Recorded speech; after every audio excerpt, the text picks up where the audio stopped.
name's Charlie. I'm 26. I am a creative writing student at RMIT. I'm in my second year. I've taken the semester off to follow other pursuits.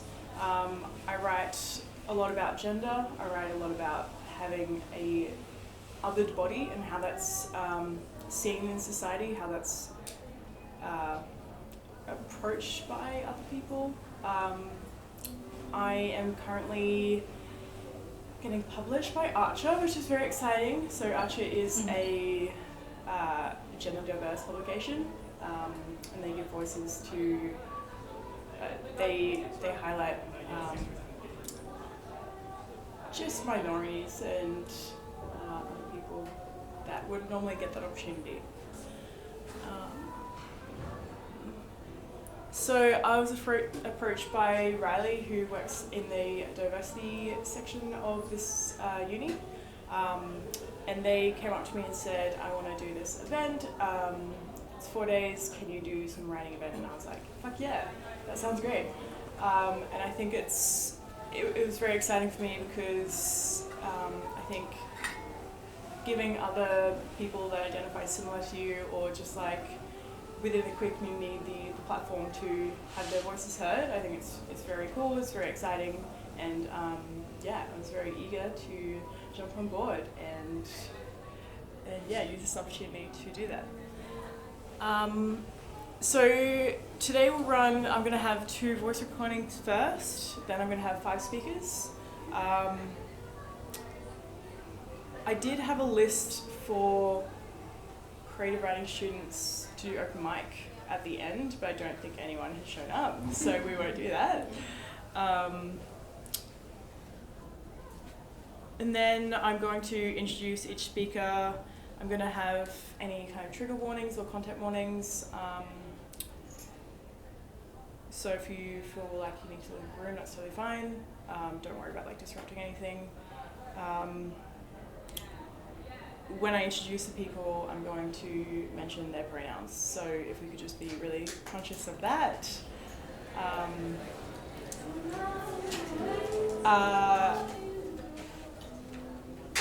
Oh, and this event's going to be filmed, so if anyone feels uncomfortable with their faces being recorded, then please let me know, or you can leave, or don't leave. Okay, cool. So I'm going to play the 2 voice recordings now. The first one is by Miley Shanti. It's called In the Land Of. Miley is a writer and movement teacher of both Kanaka and Haole descent. She founded feminist publication Accidental Discharge at 17 and co-hosts podcast Seeding Stories. Her writing and work explores identity, politics, and her relationship to Hawaii. And I'm just going to keep going with the second one straight after it. So the second one's by Johan. And Johan is of both Pakeha and Māori descent. They are a law school dropout and graduate of cultural studies and philosophy. Their early work was centered around prison abolition, Māori and Takapui incarceration advocacy for sexual abuse survivors. Currently, their mahi is dedicated to climate protection and education and frontline solidarity. While these are playing, if anyone wants to like close their eyes and just be present with the words, I really recommend that. They're quite beautiful. They're both amazing Indigenous queer artists. So I think, and they speak a lot about their connection to land. So if you want to like be present in that, I really encourage closing your eyes and being absorbed. Okay. In the Land Of. I did not used to call and moan for the salt air like I do now. I wonder if you wish you had left us there, being less trouble for your cares. That was your mistake, thinking we would forget, could forget. I do though. Sometimes I forget where my body is, half-cast splits me in 2, throws half of me into the ocean, the other perhaps too lost to care. I forget where my feet are, my hands make foreign movements in a foreign body. I tried to walk in the land of the forgotten, with half a body and a lost tongue, kept slipping over my own name. I looked through your photo album, grandmother. I tried to find my face in the sea of the unfamiliar. Your brown hand touched the ridge of my shoulder. This is where you come from. All I heard was faint whispers of foreign lands. I tried introducing myself to your grandmother in a dream, standing on the plains of the taro farm you told me of, but my tongue had fallen out. There was this tree that I once could have clung to, but the only grip I have left is Tutu's words, and she, a cicada that keeps shedding its skin. So maybe you could call me her shell. My claws will stay hooked into this tree, into something I will hold in front of me, no matter if people only see me skin deep.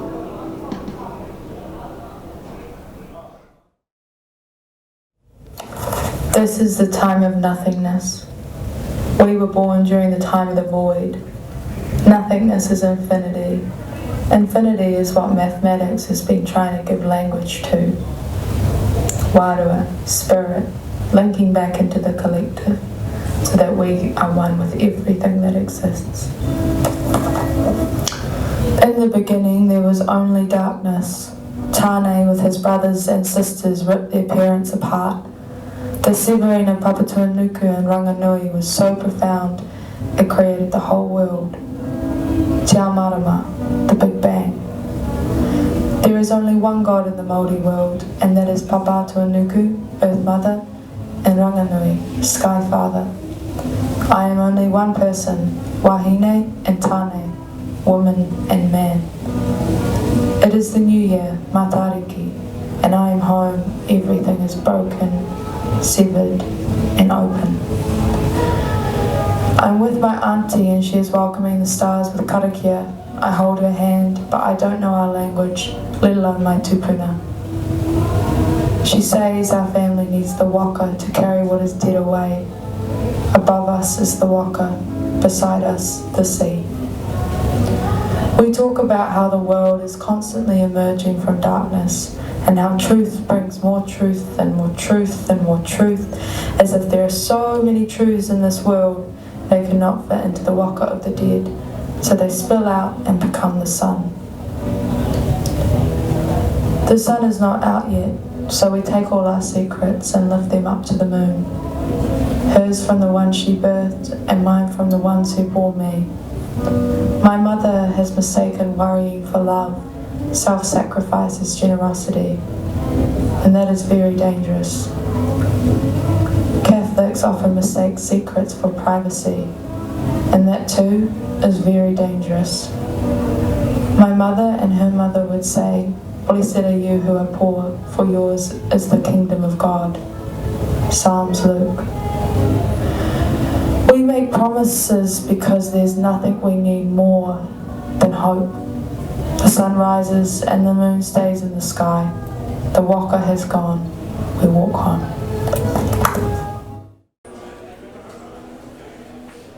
So the first speaker we're going to have is Kathleen.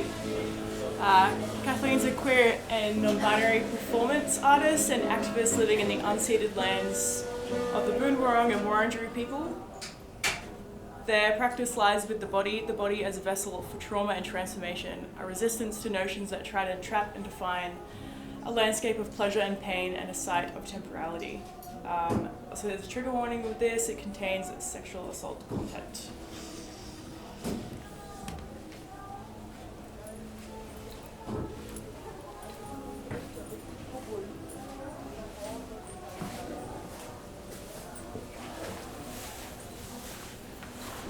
Use the mic.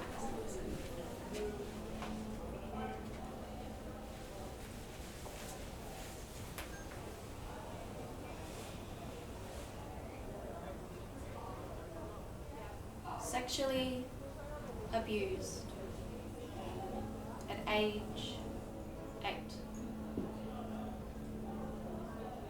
Forced into sex and degraded at age 16. Raped at age 21.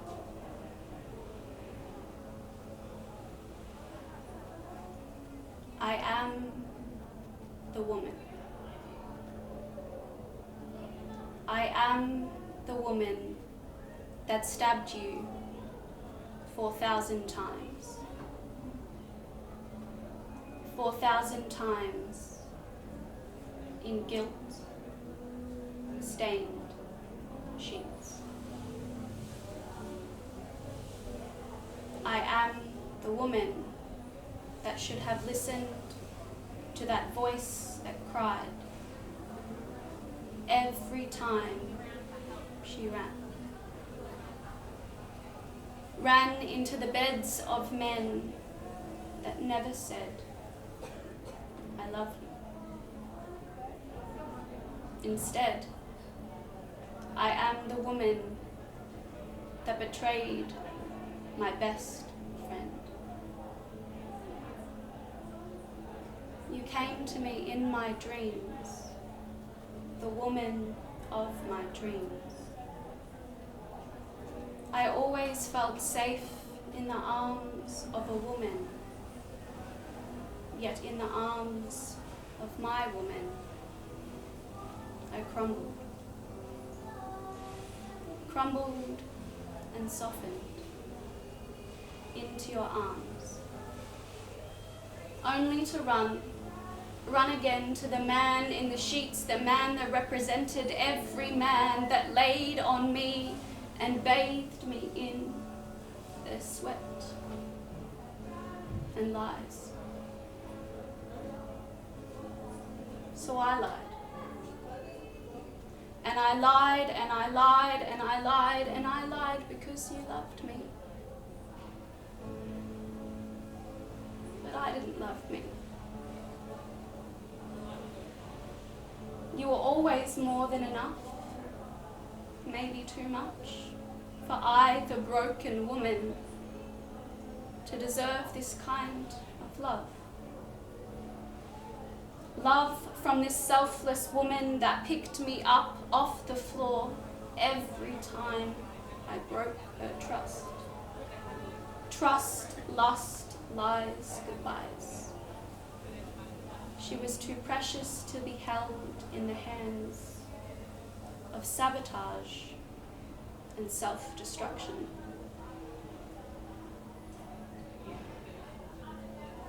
She told me I didn't deserve love. That voice inside my head telling me to run.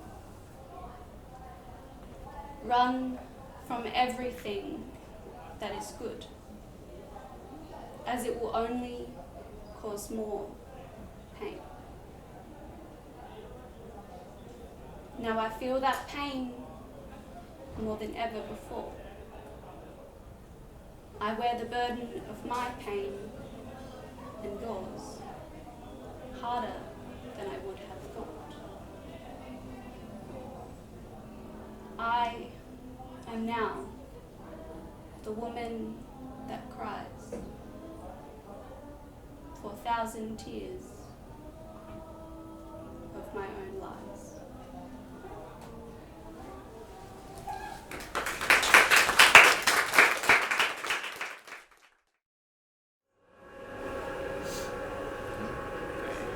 Up next we have Kayla. Kayla is a soft creature hardened by their Leo rising and the harshness of the city in which they choose to live in. They adore community and being in charge, so they created a shared art studio space in Brunswick East called Stay Soft Studio. For now, Kayla has chosen to bring nature into places it otherwise wouldn't have been, and they manipulate these spaces to create botanically based art. This is done through their second business, Excess Plus.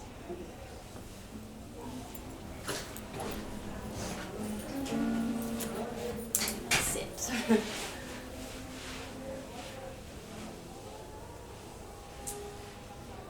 Hi everybody. Thank you for being here and listening. Thanks Charlie for organising this space. It's a real pleasure for me to read some of my writing publicly. I haven't done it for a very long time. This is a poem about something I'm going through at the moment, and it's called Both. And I'm shaking like a leaf. I was caught lusting after him, all vulgarities aside. My eyelashes were wet with envy. The way he sat with titillated ease, legs wide open, fingers like a bow, holding a strong and slappable jaw. You could shoot an arrow across the surface and hope for the best. They were all watching him, the birds, the broads, the hungry ones. Their ebony eyes were full of gasps and sighs and moans, reserved for a stance just like that. I put on a pair of low-fit jeans and rested my elbows on my knees. I put my vulgarities aside and wiped the wetness from my lashes. Titillated, verb. To arouse someone, to interest, mild excitement, especially through sexually suggestive images or words. I tried to embody the stance, for the lusting I had was to be like him, not to be with him. I felt masculinity absorb into the parts of me that were conditioned to deny a feeling not set for any specific anatomy. These energies grew into a plantation of rural grasses, like the ones you see shine gold at sunset. That night, bubbles boiled over my sharp and tender eyelids. They created wet and exotic stains that marked my plush toy cheeks. Both, adjective, used for emphasis to refer to two people or things regarded and identified together. I am both, identified as one, both the bow and both the arrow, both the feverish plush toy cheeks, both the way I have internalized a certain distaste for myself, and those who picked at my fleshy bones, slightly discolored but gorgeously fresh. I am both the way that I have loved all of myself so deeply with the nurturings and offerings of the people I call friend. I am both the boy who lifts the slappable jaw with the confidence of a native gum. I am both the girl who wishes to wear a silk nightgown in her red-lit bordello. I am both the boy who wipes rouge across his man-eating lips for the queens of the night. I am both the girl at the skate park with her boxers showing.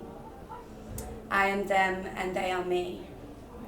You'll see them shining amongst the sunset grasses, in beautiful bundles, tied to perfect imperfections, in abundant rows, just settled over the undertow.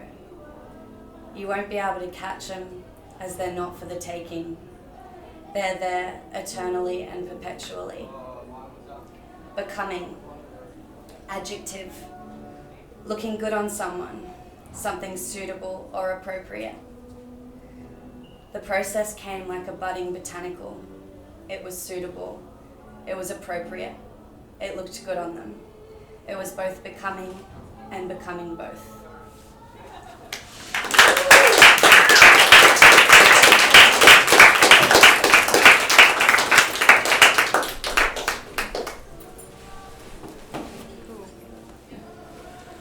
Up next we have Wallace. They're a non-binary poet who writes about their own experiences with the intention to make you think and question your own opinions and ideas. It's a girl. The first 3 words I ever heard set to dictate my own existence, and I defy them.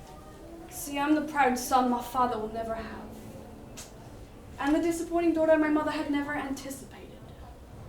From day one, I was suppressed into this box. 4 walls designed to cut and fit me in. A box that those closest to me will never see outside of. And I was never prepared for the moment when I realized maybe 1 letter's just not enough. Maybe there should be an option for, maybe I'm still learning. Maybe there's just more to it than that. They say the grass is always greener on the other side. What if you feel pressured and you've got to decide, what if you feel safer on the fence? Keep your head down and your voice low. Maybe they won't notice you. maybe you won't get that puzzling look this time. If you never feared for your safety waiting in the line for the gents, or being dragged out by your colour in the line for the ladies, maybe you should check your privilege. Now, I don't know about you, but I was always taught that women were to grow hair on their heads and not on their bodies, so I grew inwards, hunching, tugging down on my pants, festering this paradox that keeps my chest bound to secrecy. A weakening force holding me down, one that not even gravity could compete with. I'd awake. A defeated sigh greets my own unrecognizable reflection as it begs for acceptance. But it's getting drowned out behind my reasons as they confront my excuses. They're playing tag inside my mind, and I find myself stuck in the mud. Stuck for words. Stuck guessing my identity, my opinions, as if they were just figments of my imagination. But drawing attention to yourself. You pariah. And I've learned it's the ones that you always fear to tell are the ones that take it so damn well. When I was 20, my grandma calls me up. She tells me what she's been watching on the telly, her latest news. She says, "Alice, last night there was a man singing on TV. A man that used to be a woman. And I'd just like to let you know that no matter what, I'll love you either way." What? My grandma. My small country town grandma. My church on Sundays grandma. My not one for change, her idea of an adventure is cooking spaghetti grandma. She gives me, she sees me. And that's enough to strike confidence that blow these walls down. I was once afraid to really be seen. To recognize that I'm not one nor the other, but I'm fluid. And like you are made of the same atoms, I feel the same thing. And though my mind may not correlate to my frame, I'm reluctant to feel so uncomfortable, that you feel so uncomfortable, that I feel so comfortable in my own skin. I'll no longer be led to believe that I'm at the fault of the words to let the majority bruise my integrity. Why is it so frequent that when I'm addressed, it's followed by the words, "I'm sorry"? I thought you were, don't apologize for my demeanor. This is no accident. See, our bodies are all masterpieces continuously being perfected, from the palette of our eyes to the tone of our skin. And who's to define art? Maybe we're all objective.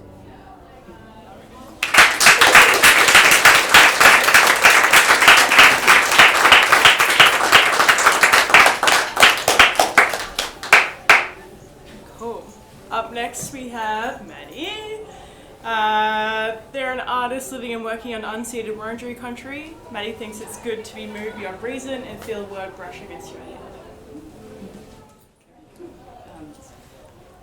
I just wanted to say quickly about this piece that it's an excerpt. I'll leave it.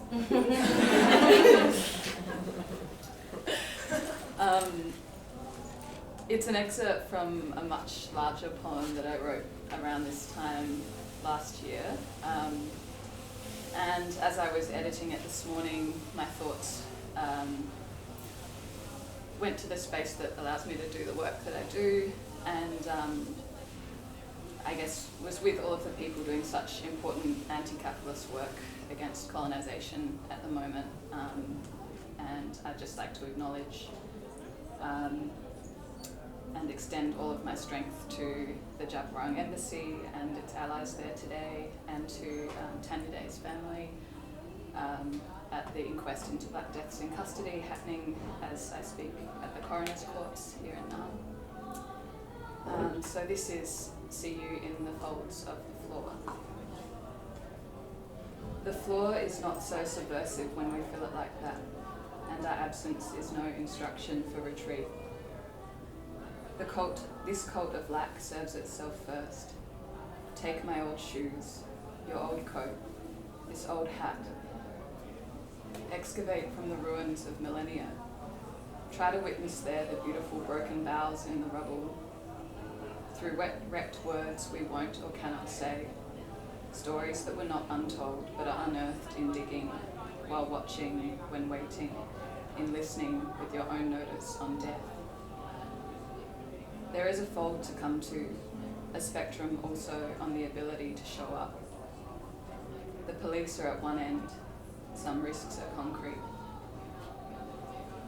How to be proud of what you do, of how you're surviving until now and then. They tell about a way of learning time, locked in a room with a clock. Bodies that lay relatively still, the bed is a legitimate club. Clocked, they're not looking for the look, they are the look, are a ruse because now you're surrounded in really kind time of hostile city. I wait it out and I dream a lot. I can praise you because of intergenerational merit. Backwards class others gains on backdoor entry, but lateral oppression flattens women still. There's a paste up over the mirrors, but out-of-body experience triangulates. I watch myself coming to you. I catch myself as I ricochet back and hit the bottom again. Refracted fragments of an in-house kind of compliment. You are a very lucid person. There is a steady texture on the face of transformation. I object, write dead letters and speak them into living. They never asked to be born, so they act precious. Know that it's only an act. Maintaining a fussiness, it's not a weapon, I lie. Becoming playful as my gardening does not follow serious rules. I tend to overheard, rebuild hasty beds, and try to sprout the heads of something, anything. The dog coach or whisperer says something like brilliant, radiant, visionary, and I think of the lethal cut way. I think of your aura. I think of the lethal cut way that conjunctions, squares, and trines get ignored. Annihilation of annihilator is a perfect paradox. The natal chart could be like unreading, another gamble to strip off, get naked, stay home and eat all the food. Know less and less about yourself.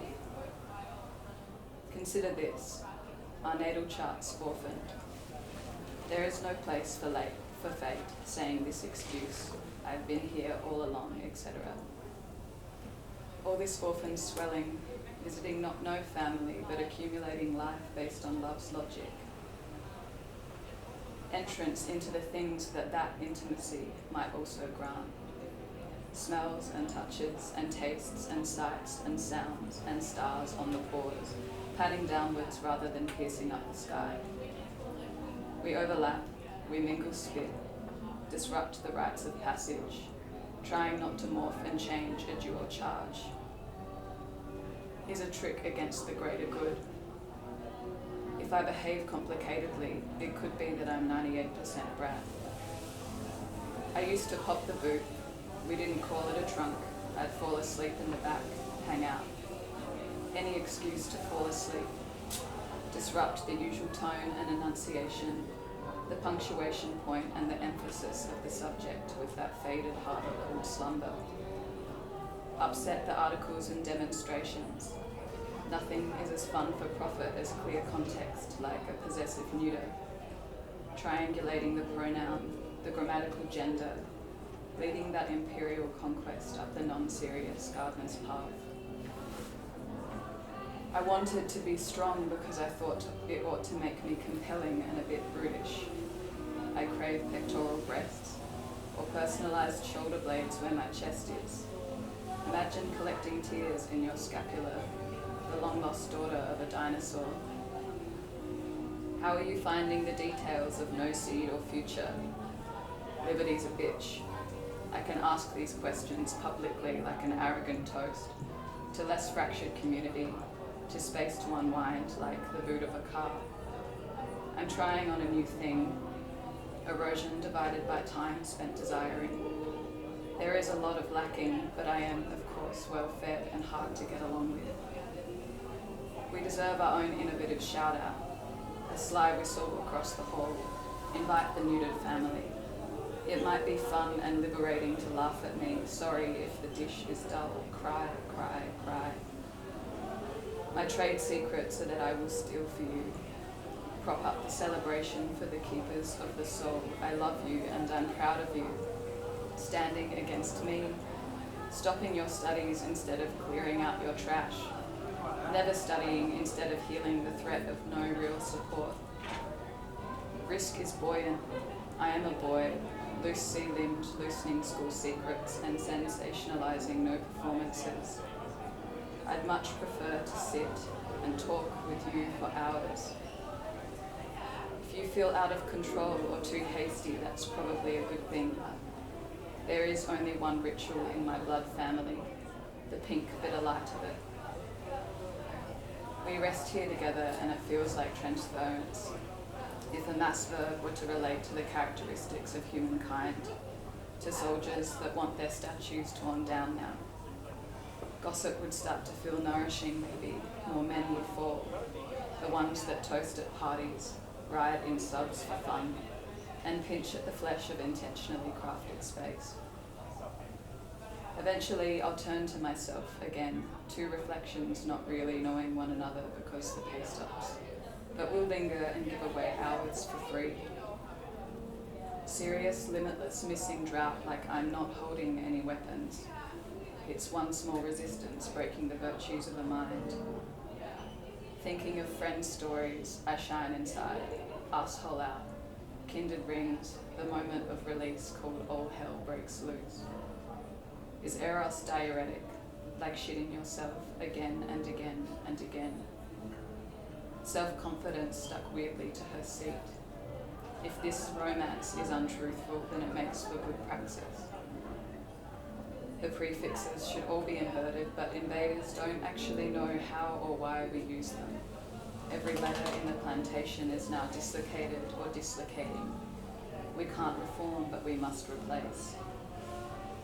Consider every well-known argument formed on its own, every damn sentence you've never strung together on the stripe of vernacular English. Earth's is oldest speak, so naturally she goes first. The voices got louder and syncopated globally. Please do not wield photos of the happy babies. Please do not condense into a gilded hippie or ply snappy yarn bombs over the streets as an extra claim. What's a metaphor for an unhappy baby? Or a devastated, skanky street rat?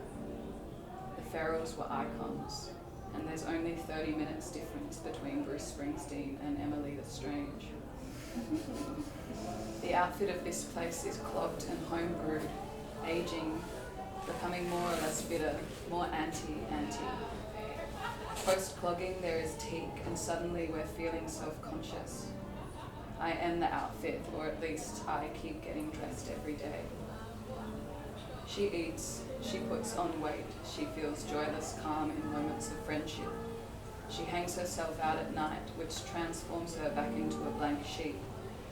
The sheet sees all these raging cartoon consistencies. There is a pure pressurized pain somewhere in the sheet that on a human body might register low in the chest, high in the stomach, under the lower ribs and at a depth to the core, way too central to be in the heart. The blank sheet turns into a blank flag, ruinous flag, be burned, be political or not at all. Fuck for fictional practice, let your love-making be a historical abandon. Learn about ancestry if you have that refuge. Owe it to earth. This page makes truth about the lies of love, or else lies based on reality. I am standing on the edge of your desire, a secret desire to participate in a meaningful or regular way. If I'm to trust you, Spirit, what is it about all this reading and writing that liquefies sex and brands eroticism, calls us crazy, then leaves with the door open? My doctor gets cute before she always expects that I'll cry, and I feel like we'd get along great if we went out someplace together.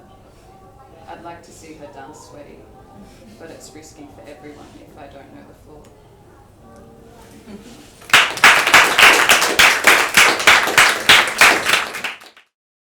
Space that runs. I'm going back.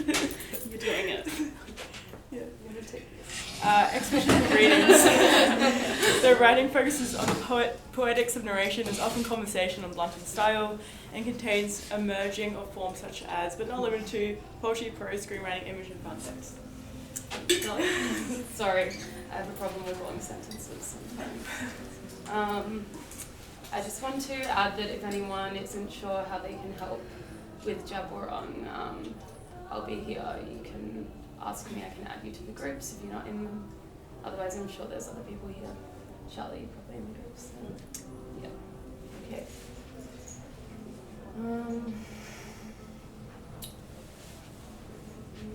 This poem is called Space Race. Groups, if you're not in them. Otherwise, I'm sure there's other people here. Charlie, you're probably in the groups. Okay.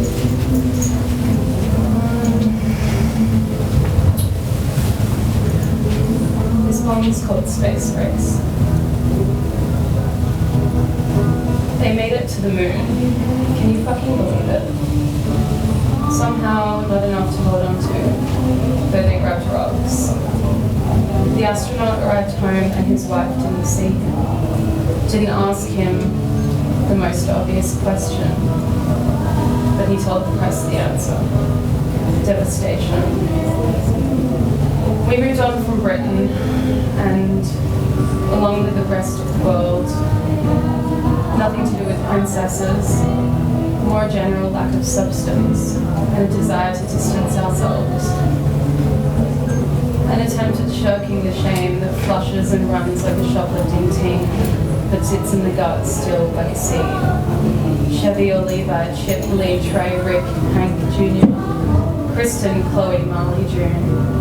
America, a certain kind of mother would say, is breastfeeding our children at gunpoint. Meanwhile, at the MCG, people wear plastic ponchos with unfortunately shaped hoods. Will you protect me with your big bad gun, America? Of course, baby, Fourth Amendment, I mean second. Did you know about the nutrient-rich, locally sourced sea kelp moisturizer that can correct, prevent, and protect you from time? A dog that is deaf and blind stands close to things, can sense the exact proximity of pups. Okay, I'm working on a long kind of fan fiction poem about Winnie the Pooh.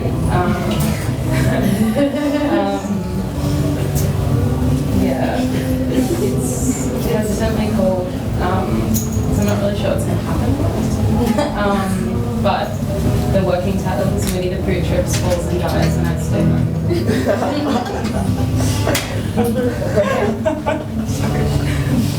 Charlotte's real serious.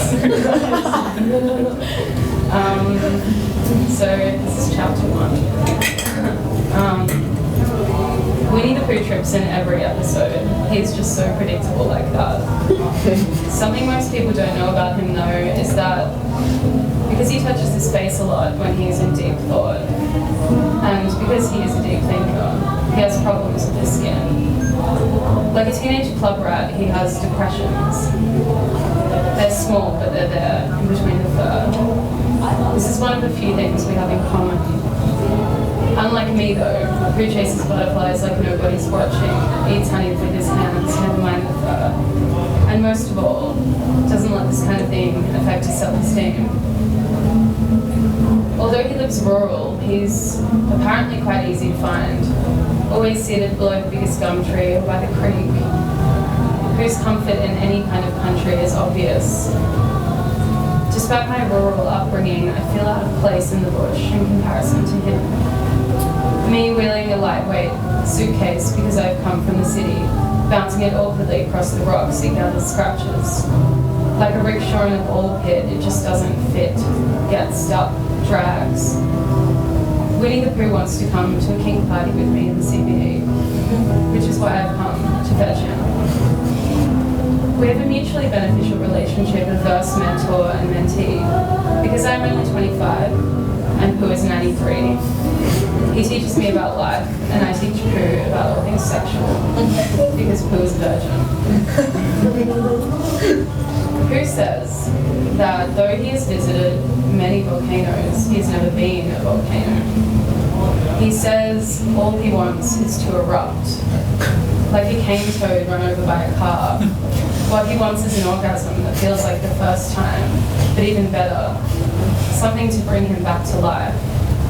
He has realized coming is more intense than honey. Like a driver who is entirely confident he can handle anything, so is excited for the king party.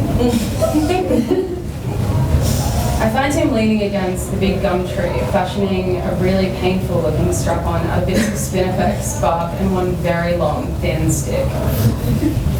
Looking at him, his little round head bowed, paws fumbling, I feel a powerful but unidentifiable feeling rising up inside of me.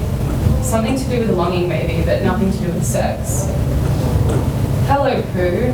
I try to greet him cheerfully, because truly I am happy to see him. But as my mouth stretches upwards, I suddenly feel as though I might cry. Pooh's eyes rest on me for just a moment, before returning to his project. Hello, cat, he says, his voice unmistakably gay. Pooh's skin seems to be in a good state, but my own is atrocious, virtually peeling off from my new medication. Objectively, much worse than it's ever been. I've stayed in the city for almost 6 months straight, breathing the air and being around inauthentic trees, planted, and plastic. My only respite, walk up a riverbed with a couple who nurture a remnant rainforest. I know the walk was beautiful, though they knew things about the land. I couldn't help but fixate on the wording of it all. Remnant rainforest, as in, this is all that remains. Remnant rainforest. The implication is a lack of touch, but these people have had their hands all over it. But yes, my skin is always worse in metropolitan areas. Luckily, I don't feel self-conscious with Pooh though. It's mainly just around others that I feel that way, which is why tonight I've decided to wear a mask to the Pink Club. Sitting down near, but not quite next to Pooh, I say, people like to put sparkling water in teardrop-shaped glasses, or glasses that look like they're about to fall over, and I don't know why. There's a brief pause during which Pooh is thinking and touching his face. I feel my own hand fly to my own face as attached to a string. Located just below the left corner of my lip is my favourite crater at the moment. I finger it lovingly and wait for a while. Pooh has found a good spot too on his forehead. I'm overwhelmed by a sudden desire to wrap my arms around his firm, round tummy. They like the glasses because then they can see the bubbles, Pooh eventually says, completely unaware of my urges. He removes his paw and places it neatly in his lap. And as for the rest, I suppose, some people just like to feel a little precarious. Like a mirror, I remove my own hand. I just don't know why it matters so damn much, Pooh. People smile at me on the street and I don't know why. I'm honestly on the verge of a breakdown. Pooh rubs his right paw on the grass, fiddling. He finds a blade he likes and concentrates. As his face changes expression, the pockmarks on his skin squish, closer together, further apart, this way and that. After a minute of this, he turns his black dots to me, his eyes always a sideways colon-like. He gives me his familiar passive doctorly smile, as if to say, I'm not sure what any of this has to do with me, as if to say, what time is the train to the city? We talked about this before, I say, I'm getting fired up now. I'm from the city and you're from the country. I am human and you are animal, but like you, I have no real origin story. And like you, I don't identify with my family. Like, are your parents still alive? You literally never talk about them. I'm very, very humble, just like you are. Big brass gates and infinity driveways, that's not me. I left dress-ups in 2001. I identify with you, Pooh. You're always waiting for Christopher Robin and I'm always waiting for something. And you're just so confident with your skin and you're still such a public figure. I just wish I could be like that. I guess I just felt some kind of kinship with you because of your skin condition. Because I've done a similar thing, as you know. But I erased myself from the entire world because of my skin. If you Google my name, you won't find a thing. I care about things you wouldn't know anything about. Who says coolly, his eyes like, we have nothing in common. We're just coming at this from different angles, I say with fervour, but I can feel myself deflating. Can't you see how we're both outsiders of the sort? You're native to 100 Acre Wood, but you're here. Do you miss it there? All you humans do is underestimate and objectify me, says Pooh. The last time I went to the city, a girl was surprised I knew the song Landslide by Fleetwood Mac. And now you're saying we're the same? Anyway, do you have a cigarette?